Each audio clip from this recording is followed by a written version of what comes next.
Esto es Subterfuge Radio. Sean bienvenidas y bienvenidos a una nueva cápsula de sabiduría y experiencia que, bajo el epígrafe de simpatía por la industria musical, se perfila como la enciclopedia sonora necesaria para conocer de primera mano a los personajes que componen el entramado del negocio de la música en España y Latinoamérica. Hoy abrimos las puertas del estudio Alfonso Santiesteban de la calle Almirante para recibir a alguien que lleva ya muchos años en diferentes trincheras buscando talento artístico y propiciando su desarrollo. Quizás la parte más importante del engranaje. Seguro que en esta conversación nos ayuda a vislumbrar una respuesta.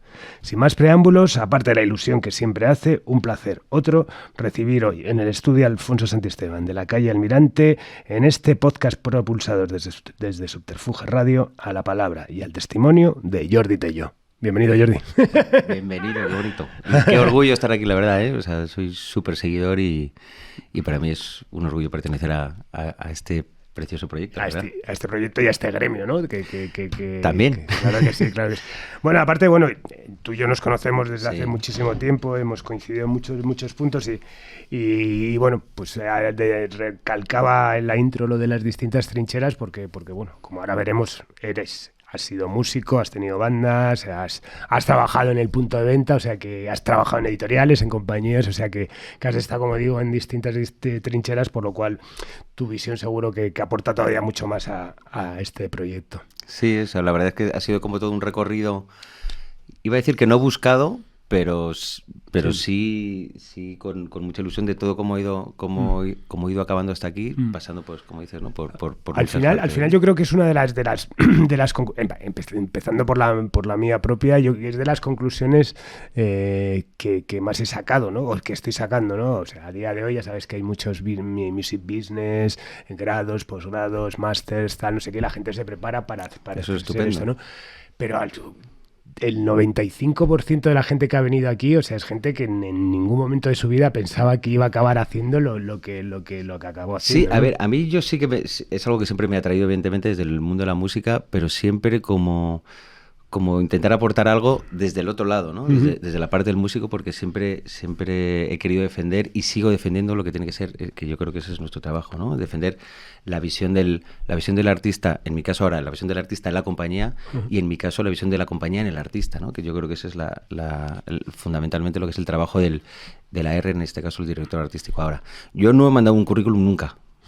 Es algo que solo una vez, al volver de Inglaterra, en mi época de músico, que para mandarlo para trabajar en la FNAC. Sí. Esa es la única vez. Y a partir de ahí ha sido una consecuencia de casualidades, en muchos casos, de búsqueda también y de trabajo para conseguirlo, pero siempre el trabajo que he hecho siempre ha sido una excusa para poder desarrollar lo que más me gustaba en ese momento, que era ser músico, poder vivir de ello. Y al final, poco a poco, he ido creciendo lo que era una necesidad para poder dar riendas a lo que yo quería que fuera algo profesional, que era ser músico, y ha ido creciendo a la otra parte, y lo otro se ha tenido que convertir en un hobby, pero súper necesario, sobre todo siempre lo digo, ¿no? Para no ir demasiado más veces al psiquiatra, ¿no? Totalmente.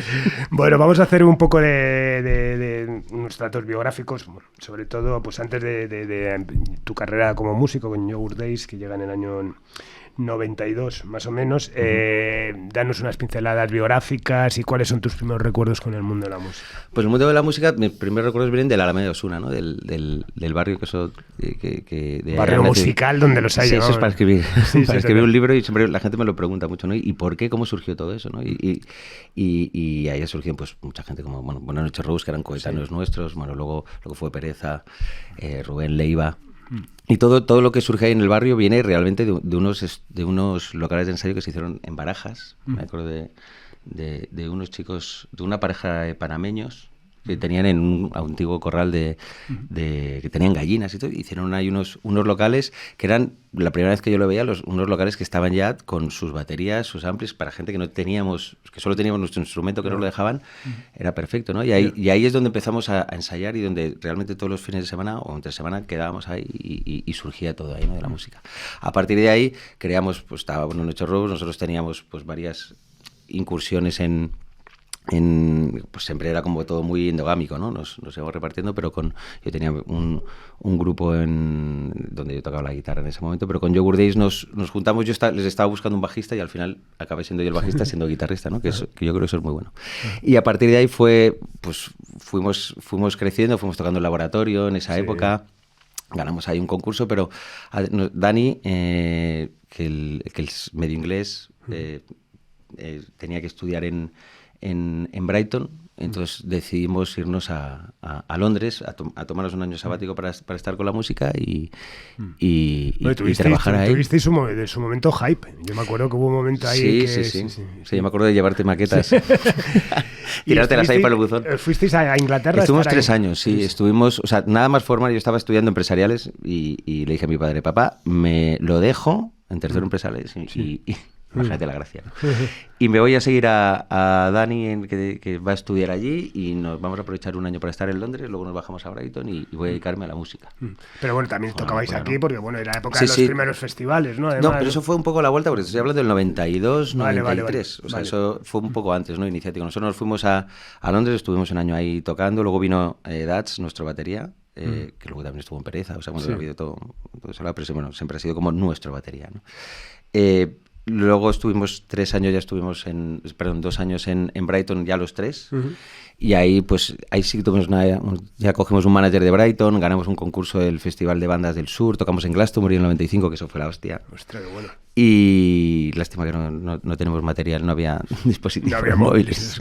En la época pero fue todo como muy underground, nos colamos una furgoneta con con el manager, la leche, tocamos como 3 veces en varios escenarios, y luego ahí grabamos una maqueta y nos vinimos, y ahí es cuando fue la época que Buenas noches Rusia estaban despuntando aquí, y nosotros con nuestra maqueta que grabamos ahí, pues conseguimos tocar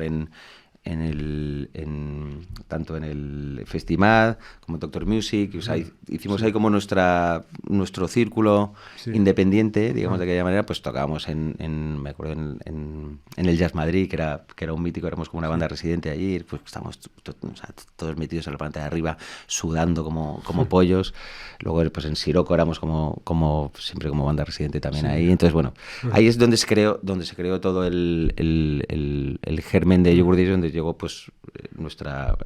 Y ahora, viendo ese momento incipiente de los festivales, hablar de Festival, de Doctor Music, del FIP, por supuesto, ¿cómo ves este boom de festivales que hay ahora? Es decir, ahora, Rick Brendan, que luego hablaremos, es tu proyecto actual musical, como bien dices, es un placebo para evitar ir al psiquiatra, una vía de escape. Joder, qué movida, ¿no? En lo que se ha convertido ya no solamente el boom de los festivales como tal, sino que la dependencia que encima han generado los artistas, ¿no? Que es lo único que quieren realmente. Los festivales, sí, cada vez hay más. También está...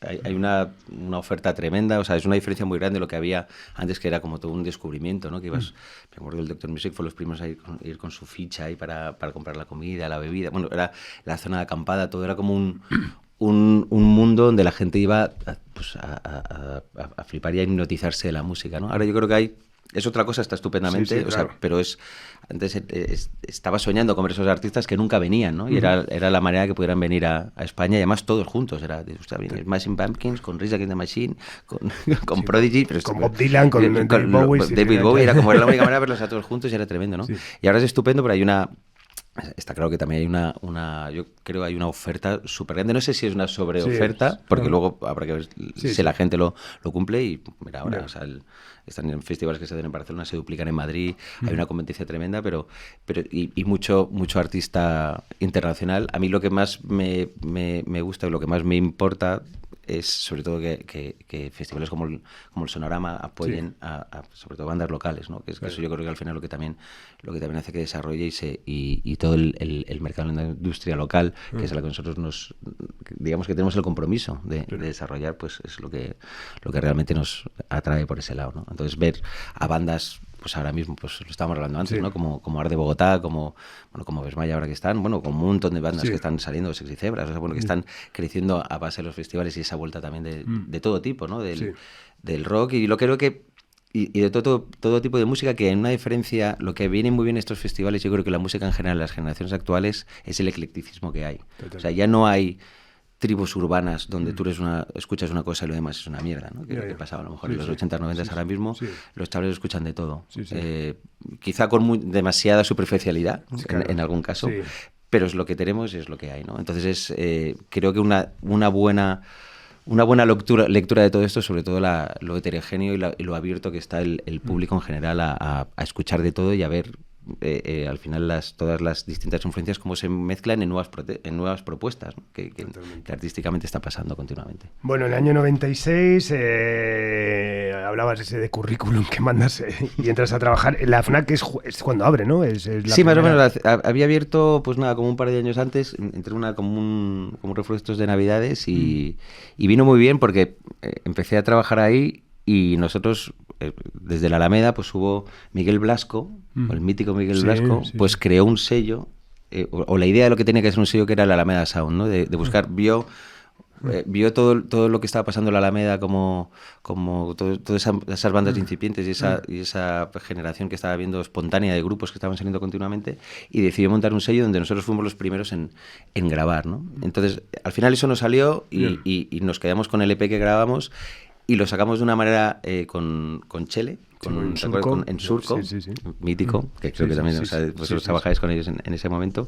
Lo sacamos con ellos y dio la casualidad que yo estaba en la FNAC y estaba vendiendo pues ese disco junto también con sobrinos, con todos mis coetáneos, o sea que toda la gente... En el momento es importante recalcar, claro, es que ahora la FNAC venden expresos y televisión y los discos son un reducto. Estamos hablando cuando las 4 plantas eran había 3 plantas y media. Yo recuerdo, era una auténtica locura la gente en Navidades ofreciéndome dinero. Yo sé que tienes ahí un disco de Jarabe de Palo, dámelo, que no, o sea, subiéndose encima. Yo recuerdo reponer lo que se llaman facings ahí de discos pues, que caben de 10 en 10, o lo que son un poco los frontales, ¿no? Donde están las novedades, reponerlos apuñados con la mano, y es que mientras la reponías se los habían llevado ya, ¿no? O sea, de Rosana, de La Oreja de Van Gogh en su momento, todo ese boom se vendían, pues te hablo, yo estuve ahí entre el 96 y el 99, fue el boom del CD, cuando lo máximo, justo antes de llegar la piratería, y era increíble la cantidad de CD y música que se vendía, no solo de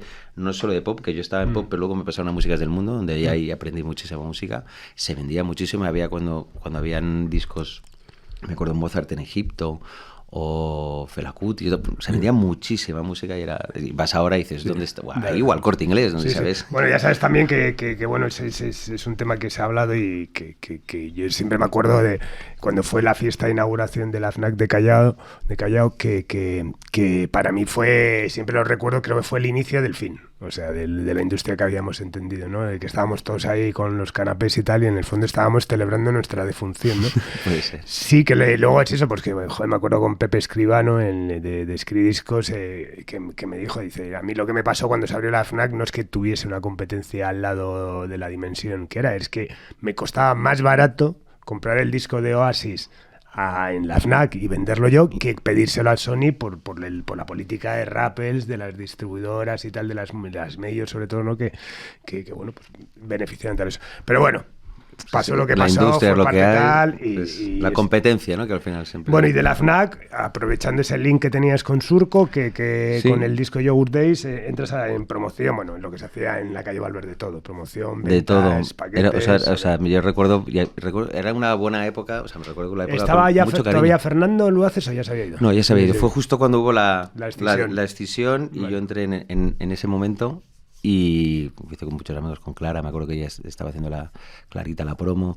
Yo básicamente me cogía un coche y me iba una semana a Barcelona, una semana a Galicia, y era pues vendiendo por los Corte Ingleses, llevando ahí con el catálogo, yo solo descubriendo el mundo, yo con 20 y pocos, fue una experiencia maravillosa, y sobre todo que también ves esa parte ya no solo de vender, sino ahora, primero ya tenía la de la FNAC de vender al público, pero también de vender a las tiendas, ¿no? De ir con tu catálogo, llévate esto, el sello Yuca, tal, no sé qué, llévate, o sea, fue precioso, ¿no? El estar en esa época, y también Pues, y vendiendo lo que era mi disco y colocándolo en todos los sitios, igual que pasaba también en la FNAC, que todos los argentinos, toda la gente que venía de fuera en Estados Unidos, o sea, de América o de Estados Unidos también, a comprar, recomiéndame algo de música española, y le hacía un paquete con toda la música indie ya no porque fueran colegas, sino la buena música que podía haber en esa época, pues eso, de Sobrinus, La Vaca Azul, Super Skunk, pues, o sea, yo creo que por Sudamérica hay un montón de gente que tiene esos discos por ahí recomendados, ¿no? Bueno, y en ese momento te das cuenta que te interesa la industria musical, ¿o es parte de la inconsciencia que hablabas al principio? Es decir, fue parte de la bola. Yo estaba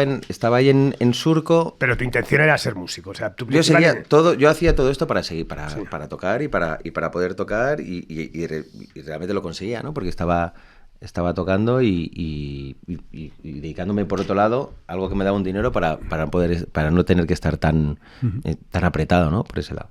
Entonces, estando en Surco, me llama a través de Portu. Pues me llega, bueno, y de Karim Bulhalter también, que estaba luego con estudios con Gertrude, bueno, al final que también de la Alameda, tal. Oye, me ha venido Portu y me ha dicho que están buscando a alguien en Warner. Dije, venga, pues ahí sí que cogí el mismo currículum que había hecho de la FNAC y lo mandé. Y me acuerdo, entonces me llamó José Luis de la Peña y me hizo una entrevista, pues estuvimos hablando un buen rato y me dice, joder, Jordi, la verdad es que me encanta, la verdad es que tienes todo para trabajar aquí, pero es que falta algo, que es que yo estoy buscando un músico. Y yo, en mi inconsciencia y en mi tontería, no había puesto que era músico porque creía que para ir a tiendas, que es lo que era el currículo que yo tenía preparado para la FNAC y eso, que a lo mejor también hubiera venido bien. No lo puse, a lo mejor influencia paternal, lo que sea, como que esto no es nada profesional, no lo sé.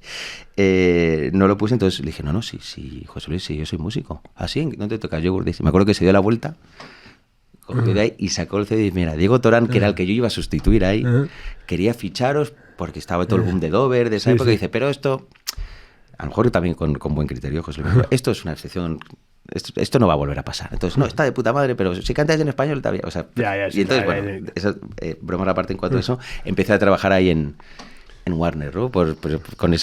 Además con José Luis, con el que sigo trabajando. Ahora con Ana Mena, ¿no? Claro, con Ana Mena, que lleva Omar Montes también. O sea, he estado antes hablando con él. O sea, que es tremendo, y aprendí muchísimas cosas de José Luis, ¿no? Yo recuerdo de José Luis, sobre todo, una frase que al empezar, cuando ya empecé a trabajar, me dijo, mira, Jordi, si tú quieres hacer algo en la música, sobre todo es no ser un bocazas. Y es algo que me lo he metido mucho en la cabeza. No sé si lo he conseguido. ¿Y estaba Tagarro en...? Sí, claro. Sí. Era con Saúl Tagarro. Tengo buenas anécdotas también. O sea, la primera... Por lo menos no tuviste que ser vendedor, ¿no? Como la gran parte de los... No pasé por ahí ni recepcionista que va subiendo, ni tal. O sea, llegué directo... Ya se había dicho, ya se había formalizado de alguna manera la fusión con Dro, pero no se había hecho efectiva todavía. Se hizo en los meses después, ya pues que luego ya pues ya vino Chema Rosique, que sé que estaba por aquí, pues luego ya por la parte de Warner, que es el que me sustituyó. Yo trabajaba con Portu y con Óscar García. Vale. Éramos los tres ARs que estábamos ahí en Warner. La fusión vino después y Saúl sí que estaba ahí, con Kiko Fuentes estaba como director también, y José Luis de la Peña como director artístico. Estuve un año y pico así, precisamente porque me di cuenta, me acuerdo que estuve en esa época, el AR hacía jefe de producto también, y se iba, no solo hacía la promo, sino que también se hacía viajes internacionales. Me fui con Café Quijano 2 semanas y fue estupendo todo, pero cuando volví dije, mira, he tenido que cancelar conciertos de Yogur Days porque al final nos quedamos más tiempo, teníamos festivales, unas cosas, y dije, no necesito hacer esto. Me acuerdo que fui a José Luis y dije, me voy, pero además me voy a casa. Quiero seguir con mi grupo tal y lo dejo, ¿no? Y él me dijo, lo entiendo perfectamente, yo tengo hijos tal, si no lo haría también. y nada, entonces ahí acabó mi experiencia en Warner. Y en el 2000 creas y organizas el Rock and Rave en Madrid, en la Sala Arena. Sí. Bueno, la verdad es que no me acuerdo. Estaría fumado ese año, más de la cuenta, pero pero viendo me ha hecho mucha gracia, ¿no? Porque hablabas eso, bueno, de Dover, de Super Skunk, de Wireless, de Sperm. Bueno, al final era el Lolly Jackson Records. Sí, claro, tuve una idea, o sea, una idea no, o sea, yo después de Warner estuve pues haciendo cosas de management. Me junté con Portu porque se fue a la vez, hicimos la vieja GG Management que llevábamos a Pereza, a Carlos Chauen, a Efecto Mariposa, pero entre medias también luego montamos un estudio de grabación y bueno, iba haciendo como muchas cosas, ¿no? Después de al dejarlo de Warner.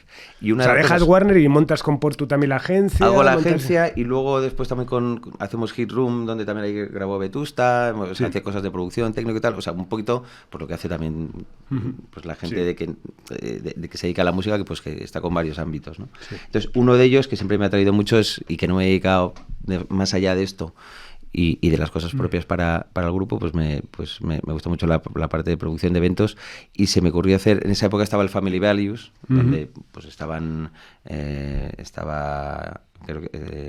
Korn, estaba Limp Bizkit, o sea, hacían una gira americana donde ese grupo generacional iba haciendo un festival itinerante, ¿no? Como para como luego se hizo el Warped Tour. Claro, pues fue un poco ese nivel iniciático, y el Rock and Rave, mi idea era como hacer esas bandas, esa idea con todas las bandas amigas que teníamos, ¿no? Pues muchos, Lori Jackson, ¿no? La mayoría.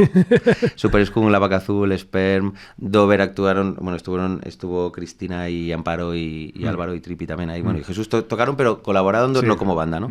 Pero, pues, Sobrinus, Sugarless, bueno, todos los colegas, mi idea era hacer un festival non-stop con doble backline, entonces empezaba un grupo, hacía una canción conjunta y seguía al otro. O sea, fueron como 2 horas y media, se retransmitió por Radio 3 con Carlos Pina, o sea, fue un chocho monumental en el que no gané. Me di algo de dinero, pero me lo pasé muy bien, porque la idea era también hacer luego el rave, la parte rave, que es la que no funcionó, ¿no? Que era estar en la sala arena, la mítica sala arena, y que luego pues que fuera gente, bueno, pues ahí delegué un poco esa parte, no controlaba tanto esa parte y bueno, no estuvo mal, pero no estuvo al nivel del éxito que tuvo el otro. ¿Pero fue un día o se hicieron? Fue un día. Mi idea era vender esto a marcas para hacerlo itinerante, pero se quedó ahí. Podemos volverlo a hacer, pero... Bueno, y hablabas eso, de Hit Room, un estudio Mejorada del Campo, que era un estudio grande, o sea, sí, potente. Un estudio con Dani, el cantante, o sea, realmente lo montaron Karim, que es el que habló con Portu para llamarme para Warner, pues lo montaron Karim, Dani, también estaba Ángel Luján por ahí, y yo también me metí, no como socio, pero sino que son los que han hecho luego después hicieron lo de Reno, claro, ya no están ahí, lo han ido moviendo, pero sí, pues luego trabajaron mucho con Vetusta, las maquetas se grabaron ahí, o sea, yo ahí trabajaba un poco, aterrizando un poco las cosas a nivel administrativo también, pero también haciendo de técnico, y produje algunos discos también. Nosotros grabamos un disco ahí también, como Yogurt Days, o sea, hacía como varias cosas, ¿no? ¿Y era un estudio grande? O sea, ¿me hicisteis una inversión potente o era...? Sí, bueno, era un estudio pues con una sala, pues todo digital... Karim me mata. No me acuerdo cómo se llamaba, una Mackie de estas. Y una sala pequeñita pues para batería y pues un salón arriba. O sea, era súper cómodo, estaba mejorado en una nave y la verdad es que nos lo pasamos muy bien y se hicieron muchísimas cosas chulas ahí. O sea, grabó Defcon 2, Carlos Strawberry, o sea, un montón César Strawberry. Carlos Strawberry. Te he visto la cara y he dicho Carlos. César Strawberry, o sea, un montón de grupos y ahí se quedó, ¿no? Y entre ellos ahí grabamos pues uno de los un disco del 2003 fue eso sí de Yogurt Days que produjimos entre Dani y yo y nos inventamos el nombre de me inventé el nombre de Rick Brenda como productor, que es una mezcla entre Rick Rubin y Brendan O'Brien, ¿no? Para no decir que lo habíamos hecho nosotros, ¿no? Ahí surge. Bueno, y después de ese momento de varios proyectos tal, te llega la opción de ir a Universal Music, donde, bueno, empezaste de AR Freelance, luego de AR Senior, de tal. ¿Quién te contrata? ¿Cómo pues eso fue con Daniela Bosé, o sea, pues a través te llaman del mundo editorial, que era algo que no había tocado. No tenías. Y pasa mucho, ¿no? Para mucha gente, y más en esa época, ¿no? La parte disquera, el mundo editorial es como ese gran desconocido que está ahí, que hacen canciones, o sea, se encargan de las canciones de la gestión con la RGAE, pero nadie tiene mucha idea de lo que es. Un día Charlie en un comité de Promúsica, la época todavía, que todavía en las cosas estaba más o menos en su sitio, decía que la editorial era como una nevera en el infierno, o sea, que como todo está ardiendo, pero en la editorial está como fresquito. Sí, siempre estaba esa cosa, la editorial que bien vivís, eso, pero se curraba, ¿eh? Se curraba y se curra igual que, o sea, y cada vez más es súper proactivo. Ahí, ¿te llama Daniela? Me llamó Daniela a través de una R que estaba allí, y yo lo primero, por mi experiencia que había tenido en Warner, dije, mira, yo no me quiero involucrar como AR con mi horario y tal, porque sé lo que va a pasar, tengo mis conciertos, tengo mi gira, acabamos de sacar el disco que hemos hecho de Yogurt Days, y no o sea, no me quiero no me quiero comprometer más de la cuenta porque sé lo que pasa, ¿no? Entonces empecé como freelance y luego al final pues una cosa te lleva a la otra. Para freelance, no, pues ya venga como AR, pero con mi horario y luego puedo recuperar horas. Pues 16 años después fue como el director creativo, es como se llaman los directores artísticos en la parte editorial durante esa época.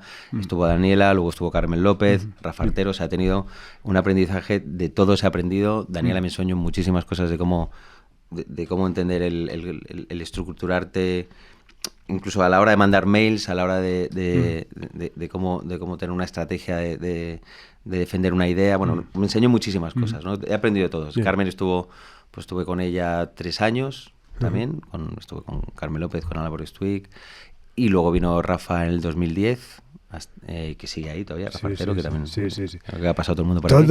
No, me hace mucha ilusión. Mira, a ver, me he apuntado para que ya le aviso a navegantes. Me falta Portu, o sea, porque de todo lo que tal... Portu estaba... Sí. Bueno, falta Portu que venga, ¿no? Pues, claro, le tengo.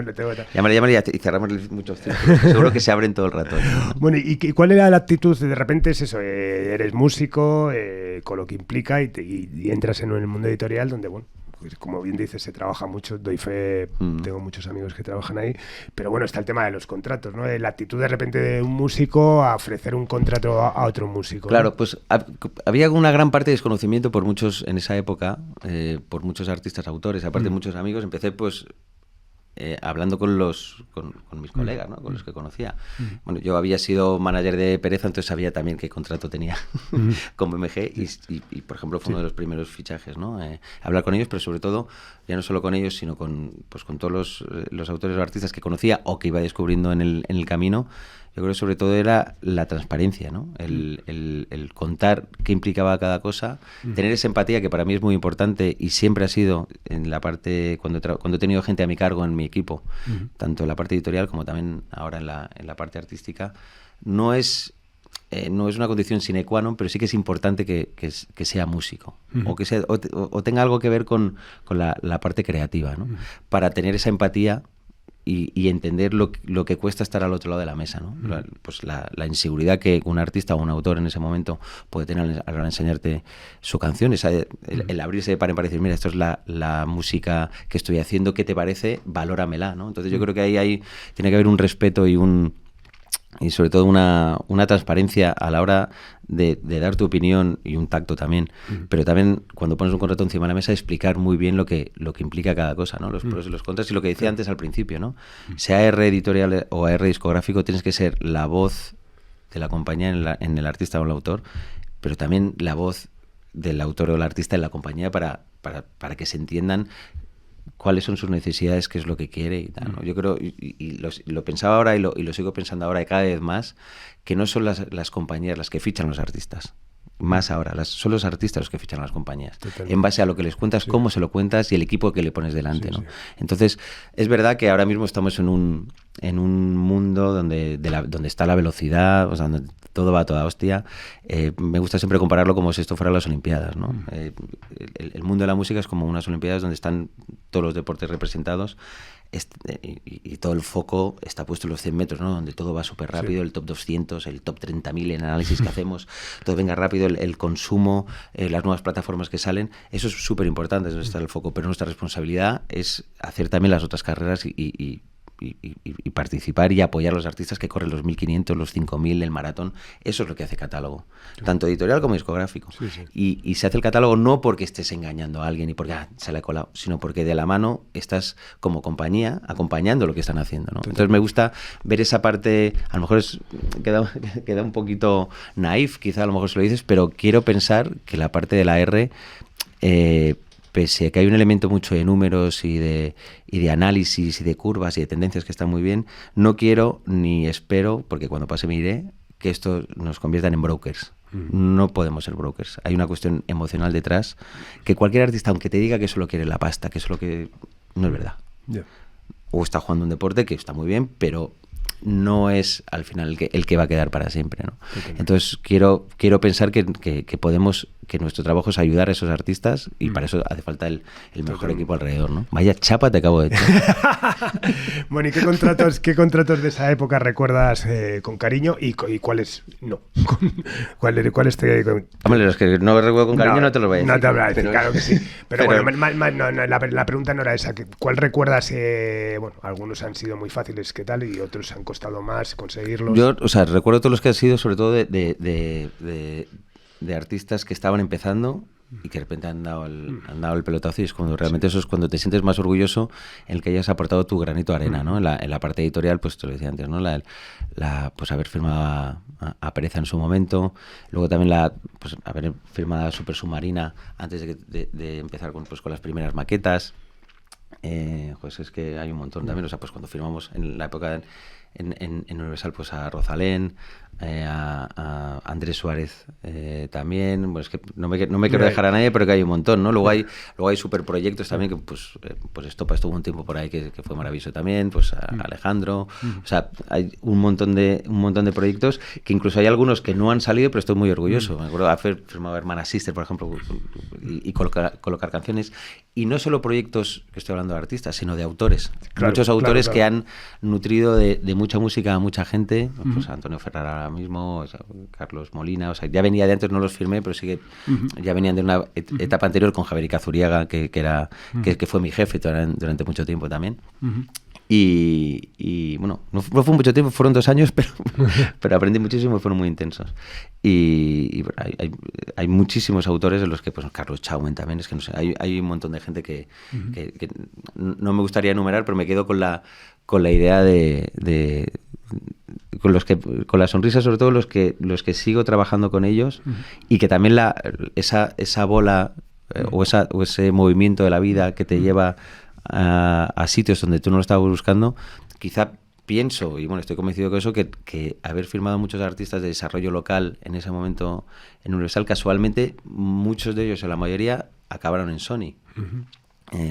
Pues Sidoní, por ejemplo, también, que no lo he comentado. Entonces, yo creo que fue como un movimiento natural, o una de las cosas porque me llamaron, porque a lo mejor el 60% o el 70% del roster local que estaba en Sony había pasado por Universal Publishing, ¿no? Sí. Es algo que ahora desde Sony estoy intentando cambiar para que con Sony Publishing estemos más juntos y no ya esa... Hablas de Sony, ya has hecho spoiler del siguiente paso. Te llaman de Sony, además para sustituir a un referente del mundo editorial, que es Santiago Menéndez, que él se va a dirigir Warner Chappell, era el director artístico de Sony. ¿Te costó decidirte o realmente ya dabas por cerrada la etapa editorial y...? Sí, o sea, hubo en un movimiento como ese... Te lo digo porque también es eso, al final es salir de esa nevera en el infierno a meterte en el infierno. Claro, o sea, todo el mundo me decía, estás loco, si el camino es al revés. Sí, la gente tiene que estar en todo su... Mientras tiene la energía, estar en la discográfica, estar ahí peleando con el cuchillo entre los dientes, y luego al retiro dorado de la editorial. Claro. Que yo no digo que eso sea así, que sea un retiro dorado, porque se trabaja mucho. Pero sí fue, o sea, la verdad es que fue cuando me acuerdo que iba en un tren a Murcia, me acuerdo además al Big Up, yo creo que fue, no sé, fue el año a lo mejor que nos vimos, creo que fue por ahí. Sí, puede ser. Creo que hay, y me acuerdo que estaba en el tren y llamada de José María Barbat. Yo ya había visto que Santi se iba, pero dije, bueno, pues se va, joder, bueno, a ver quién pillan. Yo recuerdo que dije, bueno, pues pondrán a Portu, o yo qué sé, o alguien, claro, alguien de ahí interno, ¿no? Y veo una llamada de Barbat, puedes hablar, y fue como... Ya sabía lo que me iba a decir, y da igual lo que te llega a la cabeza, todo lo que tengas que analizar, no da igual, ¿no? Pues lo hablé con mi mujer, lo hablé con la familia, todo ese paso, lo que implica de dedicación, sabía que tenía que dedicar mucho, pero desde un principio dije que no podía decir que no. Claro. O sea, es algo que tenía que hacer. Quizá me hubiera gustado hacerlo un poco antes, quizá precisamente porque se supone que la energía la tienes cuando eres más joven, no es mi caso, de momento normalmente me dura, pero sí que pues tienes esa duda de, oye, que me va a cambiar la vida, porque yo me conozco también, no voy a ir bueno, pues yo estoy aquí y a ver qué pasa, ya está, ¿no? O sea, quiero demostrar que lo puedo hacer. Claro. Está esa duda que no sé si se diría afuera, pero me lo decía a mí mismo. Oye, lleva 16 años en la industria editorial, ¿será capaz de pasarse a la industria de discos? Que ya la había estado en Warner, pero bueno, un año, y pues eso, en el sur con ese momento, pero no... no tenía esa experiencia como para hacerlo y fue pues para mí un reto y va a hacer 6 años ahora. Y la verdad es que miro hacia atrás y digo, madre mía, ha pasado mucho tiempo, han pasado muchas cosas, pero por otro lado parece que no haya pasado nada, ¿no? Pero sí, respecto a la pregunta de las dudas, sí tuve dudas, pero sabía que que lo tenía que hacer. No podía decir que no porque era una oportunidad y algo que me gusta, me apasiona, y siempre desde el punto de vista de ayudar a los artistas, muchos de ellos amigos, que era como, qué responsabilidad, ¿no? Y es un reto, en total, pero encantado. Bueno, por hacer yo creo además, bueno, que ha sido un buen momento fue un buen momento, ¿no? Para entrar al Sony, para hacer un símil futbolístico. Es como el haber tenido la suerte de haber visto jugar a Messi, ¿no? Por ejemplo, ¿no? En este sentido es un momento en el que Sony Internacional está en un momento increíble, en Sony América, todo eso es alucinante. Y luego aquí en España, bueno, pues habéis tenido eso, pues la visión de captar artistas como Rosalía o como C. Tangana, ¿no? Me ha gustado muchísimo lo que, de hecho te lo robaré para alguna cosa, cuando tenga que convencer a algún artista, lo de que ya no solo es las compañías las que fichan a los artistas, sino que son los artistas los que fichan a las compañías. En este caso, donde, bueno, se ha demostrado también que hay artistas que con la autoproducción, pues el famoso Bad Bunny sobre todo, ¿no? Que ha demostrado que él ha podido hacer tales, trabajar con artistas de este nivel, ¿no? Como Rosalía y como Tangana, más allá del nivel artístico que lo tienen, el nivel empresarial que lo tienen, ¿no? El talento que tienen, la carrera visión, que han hecho, la visión, o sea, yo lo de a Rosalía la controlo menos, pero bueno, es más tal esto, pero bueno, lo de Tangana, yo estuve en los conciertos que hizo en Caracol, esos famosos 6 conciertos seguidos, o sea, que es un tío con una carrera muy milimetrada y vamos, absolutamente fascinante, ¿no? Entonces, ¿cuál es esa visión ahora de repente desde una compañía en ese sentido, ¿no? Somos las compañías ahora, tenemos que ofrecer un proyecto para que ellos se vean reflejados en él. ¿Cuánto ha cambiado realmente? Aquí, o sea, estás poniendo dos ejemplos de que son realmente pues caballos, vamos, o sea, que tiran y nosotros como compañía, aparte que no solo eso, sino como es un orgullo como acompañarles y lo que necesiten estar ahí, decir, oye, pues yo creo que esto podría ser aquí, podemos ir por allí, pero sería mentir decir que ellos no tienen la visión por dónde quieren ir, lo que quieren hacer, y que nosotros estamos ahí para acompañar, ayudar y amplificar, sobre todo, ¿no? Yo creo que eso es sobre todo con ese tipo de artistas. Hay mucho tipo de artistas y no hay solo una manera de te iba a decir convencer, o bueno, sí, o convencer a que te escojan a ti, porque no me parece peyorativo, o sea, nosotros lo que tenemos que poner en valor siempre es el equipo, la ayuda, la amplificación de lo que quieren hacer, más allá de los porcentajes, de los anticipos, porque al final lo que queda es el día a día, cómo vamos a trabajar, qué fórmula vamos a seguir para ir a donde quieres estar, ¿no? Cada artista quiere llegar a un lado, ¿no? Bueno, pues nosotros tenemos que ser capaces, como compañía, de buscar esas fórmulas para poder llevarle a ese lado donde quiere estar, con asesorar cuando tengamos que asesorar, decir lo que tenemos que decir, parar cuando tengamos que parar, pero sobre todo siempre acompañar y no frenar, ¿no? Desarrollar el artista y amplificarlo, ¿no? Esa es la idea. Es un súper orgullo que haber coincidido en unos momentos como este. O sea, nada más llegar, yo aterricé en noviembre y yo creo que Rosalía se fichó al marzo siguiente del 2018, una cosa así, me acuerdo, o mayo, una cosa así. Y me acuerdo que ese fichaje, o sea, ¿quién fichó a Rosalía? O sea, evidentemente mucha gente lo va a decir, yo no. Sí. O sea, yo no lo voy a decir nunca eso, ¿no? Pero sí que hubo un momento en el que había una duda de dónde estamos y la decisión se tomó cuando dijo, ven a conocer el equipo. Y este es el equipo, vivió una exposición de ilusión, yo quiero pensar que fue así, de todos los que estábamos en esa sala de esta revisión como te vemos, aquí es donde queremos que estés. Y yo creo que fue una parte fundamental de eso, ¿no? Pues con Tangana quiero pensar que también igual, no solo a la hora de firmar, o sea, yo creo que el éxito con cualquiera de estos artistas, o sea, con estos en concreto, pero con cualquiera de ellos, el éxito de una compañía, y en este caso una R también, y de toda la compañía y de todo el equipo que está detrás, no es la cantidad de artistas que fichas, sino la cantidad de artistas que renuevan. Claro. Eso es, porque a lo mejor firmar a artistas es muy fácil. O sea, puedes ir con el talonario, lo tienes y ya está, ¿no? Pero si luego no...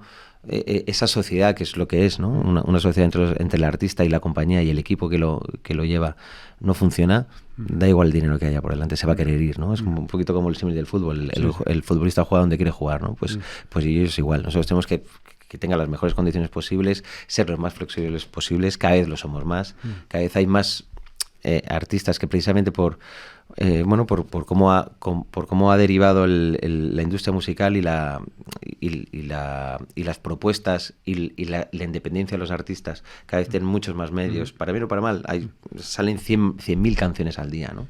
Es una auténtica brutalidad.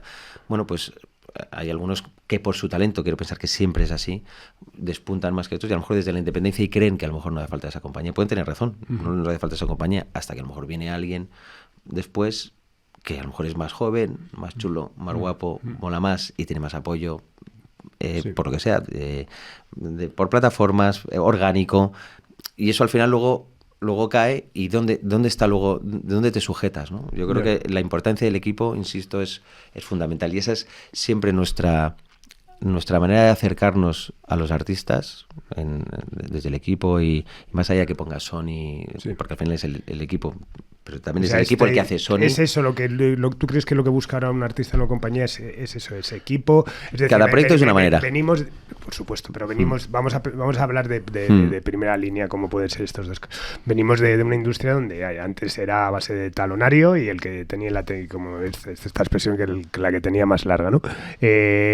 Ahora, en ese sentido, son más inteligentes, es decir, por ejemplo, hablabas de la flexibilidad de las compañías, los contratos son mucho más limitados, mucho más partido a partido por hacer. Hay fórmulas distintas en relación a lo que busques. O sea, nosotros yo creo que la capacidad de una compañía de... Porque eso es lo que busca un artista en una compañía, pero ¿qué busca una compañía en un artista? También esa complicidad, Claro, el poder trabajar juntos, y evidentemente el éxito, y no hay nada más...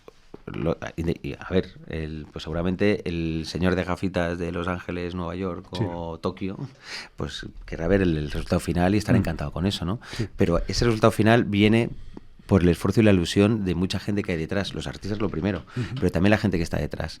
Yo te aseguro que la R o el jefe de producto que está yendo a la radio o acompañando a una grabación de un vídeo al artista no está pensando qué contrato tengo, si esto yo creo que voy a tener un 10% más de aquí. O sea, lo que quiere es que funcione y va a tener un orgullo que te cagas ver que está en las listas ahí arriba o que está llenando una sala a su nivel, da igual, pero va a ser súper orgulloso, ¿no? Y eso es lo que al final nos llena a nosotros. Es verdad que queremos el éxito y necesitamos que esto es un negocio y se tienen que dar los números, pero los números tienen que ser una consecuencia, no tienen que ser una meta.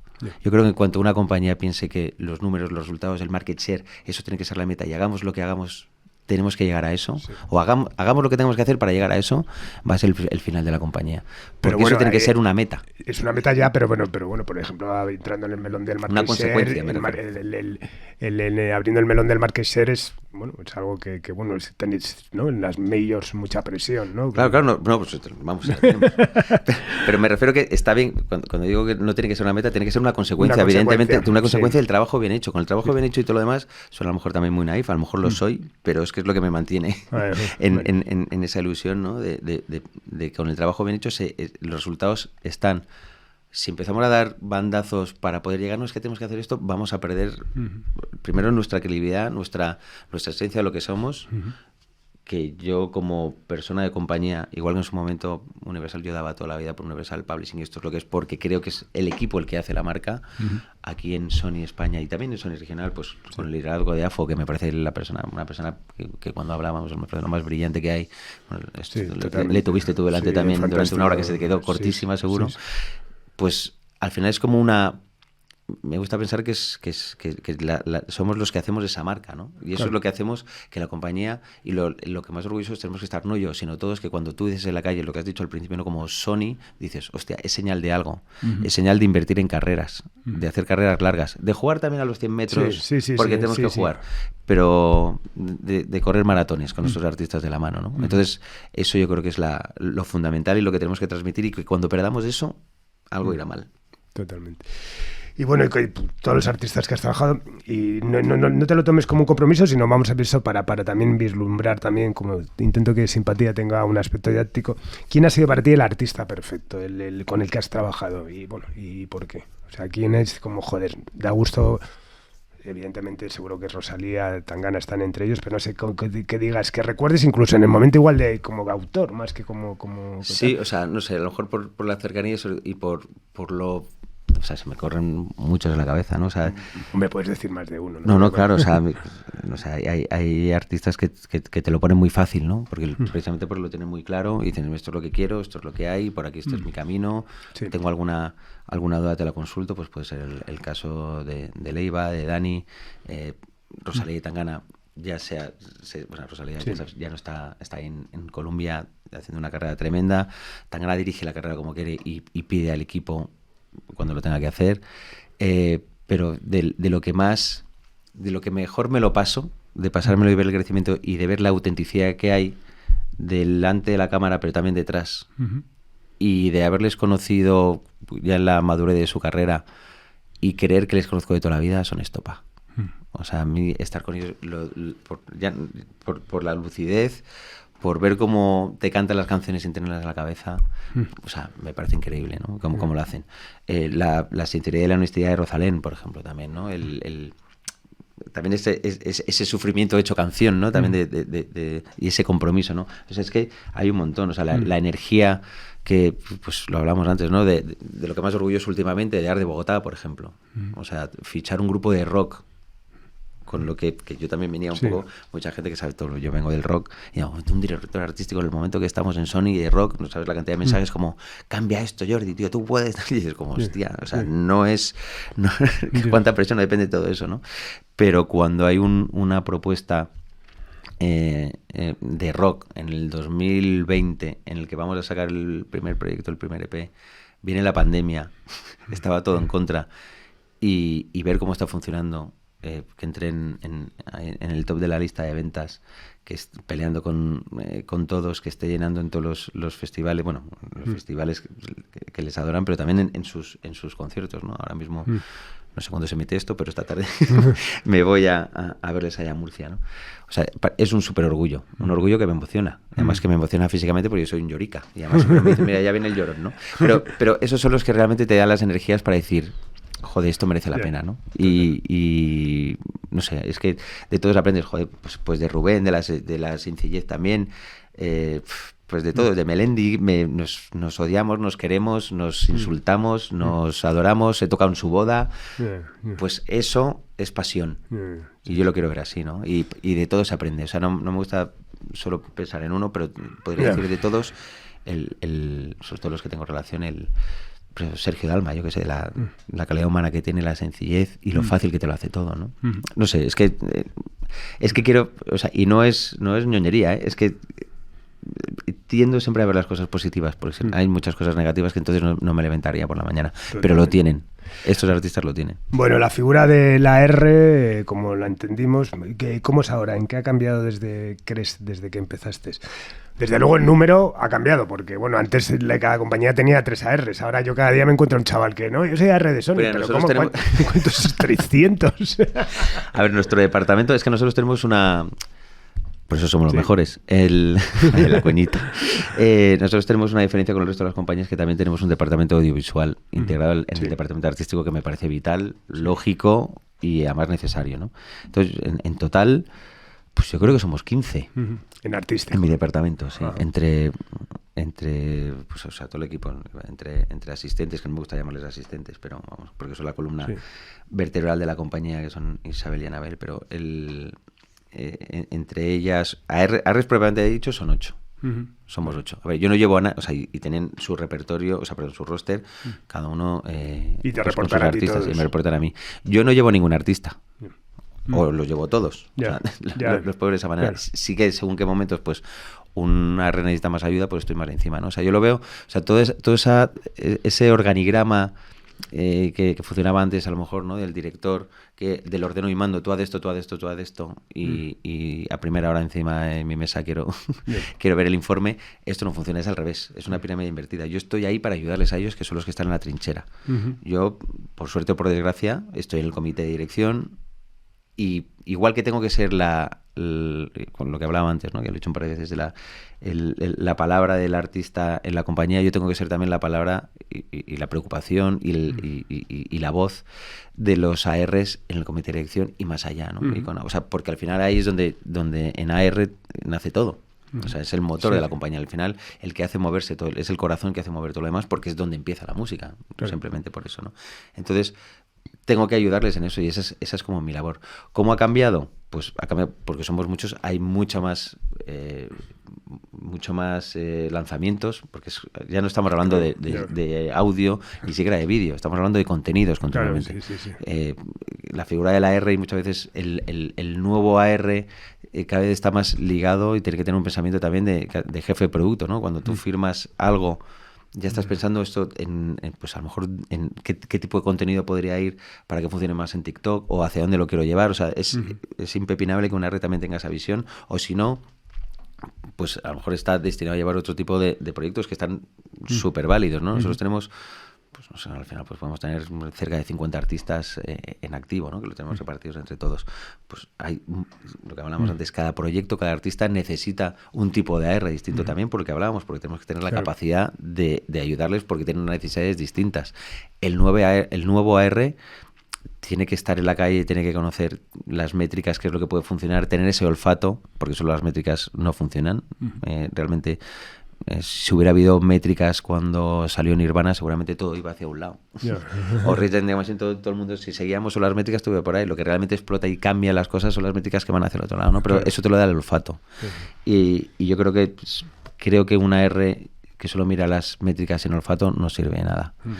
Y una R que solo tenga olfato sin métricas ahora mismo tampoco. Pero tampoco podemos, es lo que decía, ¿no? Que no caer solo, eso sería ser brokers, ¿no? Solo estar, la pasta, cuánto quieres, es para lo que quieres, pum, te lo hago, tal, estrategia lo tengo que hacer para que no lo tenga el otro, ¿no? Eso al final tiene las patas muy cortas. Y esa figura, lo que el que la R era, digamos, el cazatalentos, o sea, ¿tú crees que siempre va a ser necesario o al final metemos en una coctelera las métricas, los números de seguidores, la inteligencia artificial y creamos un cóctel para hacer el artista? A ver, perfecto? yo creo que o sea, cuando hablabas de los másters antes que se daban para R y tal, pues he dado como muchas clases y hay una de los puntos en los que analizo que es cómo ha cambiado el departamento artístico o la función de la R o las compañías incluso antes de la aparición de Internet y de las nuevas tecnologías y ahora, ¿no? La inteligencia artificial ya será la siguiente plantilla, que eso ya va a ser la hostia. Pero antes, para bien o para mal, las compañías, o sea, para que un artista que estaba tocando en su casa y haciendo la canción o en su barrio, en su bar, para llegar al gran público sí o sí tenía que pasar por una compañía de discos, management, radio, era un filtro necesario que tenía que pasar por ahí para amplificar, o si no, no iba a llegar nunca. Ahora mismo, cuando hablabas del cazatalentos, la palabra cazatalentos, en ese momento veían el talento y apostaban, pues a lo mejor tenían un 20% de éxito de lo que apostaban, pero funcionaba. Y pasabas por ese filtro o no pasaba. Ahora nosotros nos dedicamos a perseguir de alguna manera, o sea, seguimos haciendo eso en algunos casos, algunos los he mencionado antes, de los que son los que más orgullosos están, ¿no? Cuando firmas desde cero, pero sí que es verdad que nos dedicamos a perseguir lo que ya está pasando. Y de todo lo que ya está pasando dentro de esas 100.000 canciones al día que se lanzan, tenemos que tener la capacidad con las métricas de analizar qué es lo siguiente que va a ser, o hacia dónde va la tendencia del mercado que quiere. O ver si a lo mejor ese pico que tiene esa canción es solo esa canción porque no hay nada más detrás. Es solo esa canción. Y eso es contactar con el artista, ver qué es lo que necesita, que eso es lo principal, qué necesitas y qué te puedo dar para llegar a eso. Y hay muchas ocasiones nos ha pasado que de hablar con el artista y ver que, ostras, pues no eres para Sony. O al revés, no somos para ti. Del mismo modo, ¿no? Entonces, entonces la figura del cazatalentos, volviendo un poco a la pregunta, ha cambiado muchísimo. Seguimos haciendo esa labor incluso seguimos teniendo un apartado, yo en mi presupuesto, un apartado que se sigue llamando maquetas, que luego lo destinamos pues muchas veces se destina para, hostia, qué cagada, sácalo de maquetas, ¿no? Pero vamos a meterlo en el disco, vamos a probar esto, vamos a coger este productor solo por probar y, hostia, esto es una locura que se me ha ocurrido a mí. Venga, pues, ¿qué es lo que buscamos? Y es lo que yo intento también inculcar a los artistas, a los artísticos, a los ARs, ¿no? Que significa artista y repertorio, no aeropuertos y restaurantes, como creen mucha gente que es, ¿no? Inculcar esa creatividad, ¿no? Que es súper importante para no perderla, porque somos nosotros los que tenemos no dejarnos llevar por la velocidad que hay. Es como, oye, vamos a parar un momento si es posible y vamos a pensar en ese artista que no se le ha ocurrido eso. ¿Por qué no proponerle una idea de lo que se tiene que ocurrir, ¿no? Y esa es parte de nuestra labor y que no tenemos que perder. Totalmente. Bueno, para ir terminando, danos unas pinceladas sobre tu proyecto musical, Rick Brendan. Ay. Que ya se ha hecho algo de spoiler con el origen del acrónimo del nombre, pero bueno, cuéntanos un poco. Bueno, a ver, yo, o sea, por desgracia, o sea, no me da la vida para hacerlo. O sea, hago como una canción al año y sí eso. O sea, yo con Rick Brendan surgió de cuando Yogurt Days desapareció, bueno, o se tomó una pausa, ahí por el 2003, y el nombre surge básicamente de cuando hicimos el último, o sea, el disco de Icarus Slave for Free de Yogurt Days, que lo produjimos nosotros. Y entonces, pues, digo, oye, esto no lo podemos, cuando vayamos a Mundo Sonora, Radio 3 y eso, no podemos decir que lo hemos hecho nosotros, que suena súper cutre, después de haber estado con Daniel Alcover, Lolly Jackson, el Joar de Vestal, o sea, ahora queda mal, ¿sabes? Entonces me inventé el nombre de Rick Brendan, que es eso, Rick Rubin y Brendan O'Brien juntos, ¿no? Entonces le eché todavía más morro y dentro de la nota de prensa, pues, me inventé, pues, Rick Brendan, pues es productor del Cayman Records de la costa este, ha producido grupos de la talla de pum pum pum, pam pam pam pam, de un lado y de otro. Y se lo tragaron. Joder. O sea, llegué a tener problemas con eso que en Radio 3 no voy a decir. Bueno, no me sentí mal, porque yo creo que la labor es contrastarlo y se hizo la jugada, ¿no? O sea, hubo entrevistas que los otros dos del grupo se escondían y era como Dani y Víctor en ese momento. Y me acuerdo que, bueno, pero ¿cómo habéis podido contar con alguien de la talla de Rick Brendan para producir? Y bueno, no lo ha producido, lo ha mezclado solo porque no nos daba el presupuesto, pero bueno, le gustó mucho desde que lo hicimos. Bueno, me inventé toda una historia que tenía incluso una idea de hacer un corto sobre eso, sobre la vida de Rick Brendan y cómo en esa época, aunque sea irreal, darle la vida a un personaje irreal que ya vive, o sea, porque ahora ha desaparecido, es una pena porque eran los momentos iniciáticos de Google y eso, pero tú ponías Rick Brendan y te contaba la historia de quién era Rick Brendan, productor de tal y de grupos de la talla, pues, unos nombres cojonudos, de la Lalas, de no sé qué, algunos existirían seguro, de la costa este, y al final eso caló ahí, ¿no? Entonces luego, pues grabé, lo dejé todo ahí, pues hacía como mis conciertos, pero me dio luego allá por el 2013, conocí a Colmenero tal, que vi un concierto, bueno, el Colmenero, el productor de Vetusta, dice, tío, esto hay que grabarlo. Entonces, bueno, fuimos a Musicland, grabamos un disco en directo, hice ahí, siempre, o sea, hago canciones mías, pero también parodias, como lo del Personal, una parodia de Depeche Mode del Personal Jesus, que lo convertí en Personal Trainer. Yo siempre he sido de hacer el monger, ¿no? Básicamente o sea, tengo esa vis cómica que quería trasladar a Rick Brendan, y rockera y casi inspirado en Spinal Tap, no sé si habéis visto la película, pues viene todo mucho de ahí, ¿no? Y en directo pues me disfrazo, bueno, me tatúo el pecho de corazón, o sea, hago mucho el capullo, o sea, cualquiera que quiera perderme el respeto solo tiene que ver los vídeos, pero necesito eso, ¿no? Entonces he seguido haciendo cosas. Lo último además con Ana Conte, con Mai, hice una canción en la pandemia que hice ahí encerrado en casa con un croma. Y luego en la pandemia pues con Mai de Nena Conte, que es pues otra de las artistas que le tengo muchísimo cariño desde la época Universal, que estaba ahí en la editorial, no la he mencionado antes pero la dejaba para ahora, y que tiene una sensibilidad especial, y hice la canción ahí en mi casa, me acuerdo, y dije, hostia, me parece que es para Mai. Hablé con ella, hablé contigo para pedirte permiso. Te lo di. Me lo diste muy bien y nada, lo sacamos, y la verdad es que pues eso, tocar en concierto para mí es algo que no puedo dejar de hacer. No quiero perder esa parte, porque es la que de alguna manera me conecta también con la parte real del artista, y de la industria. Te hace empatizar más con los músicos con los que trabajas. Sí, ¿no? Pero o sea, pues, también ellos lo ven y se descojonan de la risa, ¿no? Pero ¿qué haces tú ahí? Yo creo que hay una cierta parte de orgullo, sobre todo para los que son amigos, ¿no? De joder, que vaya huevos de hacer estas cosas, ¿no? Pero sí que lo necesito para... Suena a coña, pero para no ir más de la cuenta al psicólogo o al psiquiatra. Bueno, psiquiatra todavía no he tenido que ir, pero a lo mejor debería. Pero sí que lo necesito. Necesito para saber dónde estoy, y una vez que subes un escenario sabes que no te puedes bajar. Bueno, pues la pregunta recurrente en Simpatía por la industria musical. ¿Quiénes han sido y son tus referentes en la industria de la música? Pues yo creo que José Luis de la Peña me marcó mucho por lo que te dije. Daniela Bosé me enseñó muchísimo. Y yo sé que está muy orgullosa también de mí porque lo hice. Aprendí, o sea, a Rafa Artero le tengo como como un amigo total. Y Afo.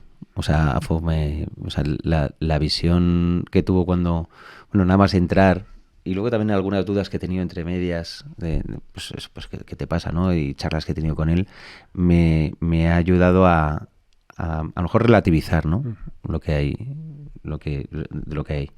en lo que implica esta música. Y luego, o sea, esta industria, perdón. Y luego, alrededor de todo este camino, pues tengo muchísimos amigos, ¿no? Casi todos han pasado por aquí. O sea, alguno falta como lo de Portu, pero Chema, bueno, Nacho Ventosa también, que compartimos muchas cosas ahí. No sé, es que he aprendido también mucho de muchas cosas, o sea, muchas cosas de gente, de lo que hacer y algún caso también de lo que no hacer. De lo que no hacer, que es lo importante. O de lo que yo no haría. Total. O sea, no digo que a lo mejor cosas de mis jefes, muchos de los que nombraba, digo, hostia, esto tengo que aprender que por aquí no. Pero porque no digo que no fuera válido, sino que no es válido para mí, ¿no? Entonces yo creo que es eso, ¿no? Y luego aprendo muchísimo, como te decía, la pirámide invertida, de la gente con la que trabajo, ¿no? Total. Pues, no voy a decir nombres, todo el mundo sabe quién trabaja conmigo no me quiero dejar a nadie, pero llevo compartiendo mucho tiempo con ellos y son gente de las que aprendo cada día y tengo que aprender cada día, ¿no? Tienes que tener esa humildad porque ellos son lo que es el futuro de esto, ¿no? Los que nos sustituirán en algún momento y aquí estoy para ayudarles, es que tiene que ser así. Pues nada más, Jordi, muchísimas gracias. Ha sido todo un placer contar con tu testimonio. Un placer para mí estar aquí y enhorabuena, sobre todo por el proyecto, por todos los premios que os están dando y los que os van a dar y todo lo que viene. Vale. Muchísimas gracias. Pues nada, despedimos esta nueva entrega de Simpatía por la Industria Musical desde el estudio Alfonso Santisteban de la calle Almirante con Laura Rodríguez a los mandos técnicos y esta vez nos vamos con Gente Común de Jordana B. Adiós. Has escuchado Simpatía por la Industria Musical, un podcast producido por Subterfuge Radio.